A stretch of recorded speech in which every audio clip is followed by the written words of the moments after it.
अस्सलामुअलैकुम। मैं हूं आपका दोस्त और आपका भाई बिलाल ख़ान। आज हमारे जो सबक का उन्वान है वो है सेलुलर ऑर्गेनाइजेशन।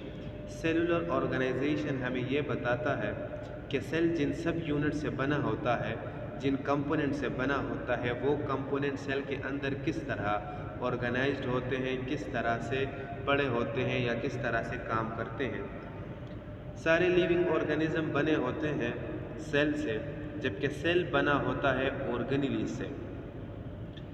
यही ऑर्गेनेलीज सेल के अंदर एक स्पेसिफिक काम करती है, फंक्शन परफॉर्म करती है, जो सेल को इस काबिल बनाती है कि वो खुद से रेप्लिकेशन कर सके, खुद से सिंथेसिस कर सके और ख़ुद एक अलग थलग रह सके, किसी और दूसरे सेल पर डिपेंडेंट न हो पाए। इसी बेसिस पर कि ऑर्गेनेली सेल्स के अंदर किस तरह अरेंज होती है, ऑर्गेनाइज्ड होती है, सेल ऑल ऑर्गेनिज्म को दो ग्रुप में डिवाइड किया जाता है। नंबर एक को कहते हैं प्रोकैरियोट, दूसरे को कहते हैं यूकैरियोट।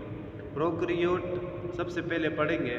प्रोकैरियोट वो सेल्स होते हैं या वो ऑर्गेनिज्म होते हैं जिनमें प्रॉपर न्यूक्लियस मौजूद नहीं होता और जिसमें सेल बाउंडेड ऑर्गेनेलीज भी मौजूद नहीं होती, जिस तरह के बैक्टीरिया एक प्रोकैरियोट है।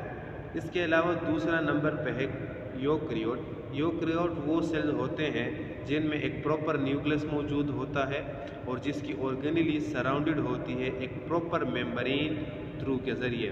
उसके ज़रिए एक यही मेम्ब्रेन्स जो ऑर्गेनेलीज से सराउंडेड होते हैं, ये एक दूसरे से अलग माइक्रोस्कोप के अंडर नज़र आते हैं जब इसको स्टेन किया जाता है किसी केमिकल से। इसी यूकैरियोट्स को 5 ग्रुप में डिवाइड किया जाता है। एक को कहते हैं animal, plant, fungi, protozoan and algae.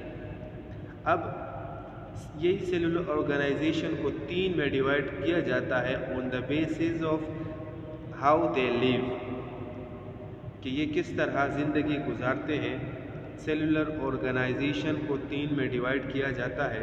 एक को कहते हैं यूनिसेलुलर ऑर्गेनाइजेशन, दूसरा कॉलोनियल सेलुलर ऑर्गेनाइजेशन, तीसरा multi cellular organisation. Unicellular organisation वो ऑर्गेनाइजेशन होता है जिसमें प्रोकैरियोट या जिसमें ऑर्गेनिज्म अकेला रहता है। इस यूनिसेलुलर ऑर्गेनाइजेशन में तमाम ऑर्गेनिज्म प्रोकैरियोट्स होंगे, या हम इस तरह कह सकते हैं कि प्रोकैरियोट्स ही को यूनिसेलुलर ऑर्गेनाइजेशन में रखा गया है। एग्जाम्पल के तौर पर बैक्टीरिया, आर्ची या ब्रू ग्रीन अल्गी, साइनोबैक्टीरिया जिसे कहा जाता है, वो इसमें आता है यूनिसेलुलर ऑर्गेनाइजेशन में। दूसरी टाइप है कॉलोनियल सेलुलर ऑर्गेनाइजेशन। जैसे कि नाम से पता लगता है कि ये ग्रुप या कॉलोनी फार्म में मौजूद होंगे।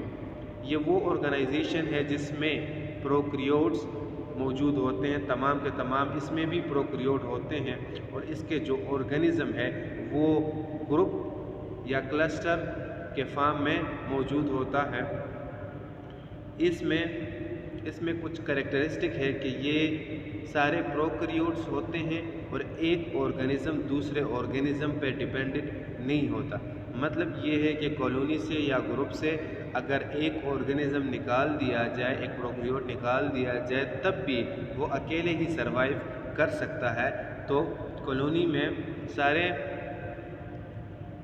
ऑर्गेनिज्म एक दूसरे पर इंडिपेंडेंट होते हैं। मिसाल के तौर पर वॉल्वॉक्स एक अल्गी है टाइप, एक अल्गी है जिसमें जो कि कॉलोनी के फार्म में मौजूद होता है, क्लस्टर के फार्म में मौजूद होता है, और इसमें लेबर ऑफ डिवीज़न बिल्कुल भी नहीं होता। और जब एक ऑर्गेनिज्म इस कॉलोनी से निकाल दिया जाता है तब भी वो सरवाइव कर पाता है। तीसरा किस्म है multi cellular organisation. Multi cellular organisation एक टाइप ऑफ सेलुलर ऑर्गेनाइजेशन है जिसमें ऑर्गन सिस्टम से बना होता है ऑर्गेनिज्म, और ऑर्गेनिज्म को प्रॉपर काम करने के लिए ज़रूरी है कि उसका ऑर्गन और ऑर्गन सिस्टम फुली और बहुत अच्छे तरीके से काम करें, क्योंकि इस सेलुलर ऑर्गेनाइजेशन में एक सेल दूसरे सेल पे डिपेंडेंट होता है। مطلب یہ کہ اگر ایک سیل کسی چیز وجہ سے میوٹیشن ہوگی یا اس پہ فرق پڑے گا تو وہ ڈائریکٹلی دوسرے سیل کو افیکٹ کرے گا، جس طرح کے پیراکرائن ایفیکٹس وغیرہ پڑھے جاتے ہیں، تو یہ ملٹی سیلولر آرگنزم میں پائے جاتے ہیں۔ آرگن سسٹم اور آرگن ایک دوسرے کے ساتھ کوآرڈینیشن میں کام کرتے ہیں تو آرگنزم اچھی طرح ہیلدی زندگی گزار پاتا ہے۔ اگر کوئی بھی آرگن یا آرگن سسٹم کام کرنا چھوڑ دیتا ہے تو اس سے آرگنزم پر ڈائریکٹ اثر پڑتا ہے اور اس سروائیو اور وہ آرگنزم سروائیو نہیں کر پاتا۔ اس میں آرگنزم اکیلا گرو نہیں کر سکتا۔ ایگزامپل کے طور پر پڑھتے ہیں مسٹرڈ پلانٹ۔ مسٹرڈ پلانٹ ایک ملٹی سیلولر آرگنائزیشن کا ایک ایگزامپل ہے، جس کی باڈی یا جس کا ویجیٹیٹیو پارٹ ویجیٹیبل کے طور پر استعمال کیا جاتا ہے، سیڈ سے آئل ایکسٹریکٹ کی جاتی ہے۔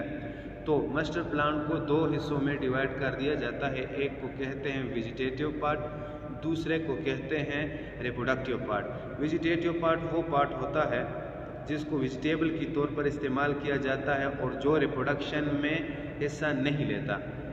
اس کے 3 حصے ہیں، 4 حصے ہیں، لیف، سٹیم، روٹ اور سیڈ بھی فوڈ کے طور پر استعمال کیا جا سکتا ہے۔